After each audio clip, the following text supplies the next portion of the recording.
అన్నవరం వేద పాఠశాల విద్యార్థులు తీవ్ర అస్వస్థతకు గురవడంతో అధికారులు అప్రమత్తమయ్యారు. కాకినాడ జిల్లా ప్రతిపాడు నియోజకవర్గం శంఖవరం మండలం అన్నవరం శ్రీ వీరవెంకట సత్యనారాయణ స్వామివారి దేవస్థానమునకు గుదిబండగా వైఎస్ఆర్సీపీ ప్రజాప్రతినిధులు అక్రమంగా సిఫారసుతో ఉద్యోగం వెలగబెడుతున్న ఓ రిటైర్ ఫారెస్ట్ ఉద్యోగి నిర్వాహకమే విద్యార్థుల తీవ్ర అస్వస్థతకు కారణమని అధికారులు గుర్తించారు. సుమారు 15 మంది వరకు అస్వస్థతకు గురవడంతో విద్యార్థుల తల్లిదండ్రులు తీవ్ర ఆందోళన చెందుతున్నారు. ఈ సందర్భంగా అన్నవరం దేవస్థానం వైద్యాధికారి మీడియాతో మాట్లాడుతూ, అన్నవరం వేద పాఠశాలలో 32 మంది విద్యార్థులు ఉన్నారని, వారందరికీ వైద్య పరీక్షలు నిర్వహించడం జరుగుతుందని, వారిలో 6గురికి డయేరియా లక్షణాలు ఉన్నట్లు గుర్తించామని తెలిపారు. దేవస్థానం అధికారులు వచ్చి మెరుగైన వైద్యం అందించాలని సూచించడంతో అందరికీ వైద్యం అందిస్తున్నామని, భయపడవలసిన అవసరం లేదని తెలిపారు. నమస్కారం అండి.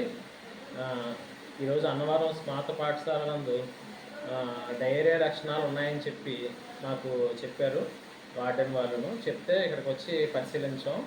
మొత్తం 32 మంది పిల్లలు ఉన్నాం. 32 మంది పిల్లలకి మొత్తం అన్ని పరీక్షలు చేస్తే ఒక ఆరుగురికి డయేరియా లక్షణాలు ఉన్నాయని గ్రహించాం. వాళ్ళకి బీపీ బ్లడ్ టెస్టులు అవన్నీ చేసి ఒక 6 పిల్లలకి మాత్రం కొంచెం బీపీ డౌన్గా ఉందని చెప్పి వాళ్ళకి ముందు జాగ్రత్తగా సెలైన్లు, మెట్రోజెల్ బాటిల్స్, ట్యాబ్లెట్స్ అయ్యి ఓఆర్ఎస్ అయ్యి ఇచ్చాం. ఇది పిహెచ్సి వాళ్ళకి కూడా ఇంటిమేషన్ చేసాం ఈ విషయం. పిహెచ్సి వాళ్ళు blood water samples, food samples, diarrhoea లక్షణాలు ఏమైనా ఉన్నాయేమో చూద్దామని చెప్పి వాళ్ళు టీం పంపిస్తానన్నారు.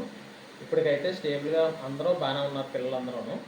ఒక 6గురికి మాత్రం ముందు జాగ్రత్తగా మనం ఈ బాటిల్స్ పెట్టి వాళ్ళకి మనం ట్రీట్మెంట్ అనేది ఇక్కడే ఇస్తున్నాం. ఎందుకంటే మళ్ళీ పిల్లల్ని షిఫ్ట్ చేసి అన్నీ చేసుకున్నా మొత్తం మా టీం, నర్సు, మొత్తం డాక్టరు మొత్తం అందరం మేము ఇక్కడికి వచ్చి మేము ఇక్కడే చూసుకుంటున్నాం అనమాట. అంతా కూడా మా దేవస్థానం పెద్దలు కూడా వచ్చి ఒకసారి పరిశీలించి వెళ్ళారు. మేము ఇది జాగ్రత్తగా చూసుకొని వీళ్ళందరికీ ఆరోగ్యం బాగా అయ్యే వరకు ఇక్కడే మేము ఉండి చూసుకుంటాం. నమస్కారం.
అబ్బాయి మీదకి వెళ్ళిపోకే.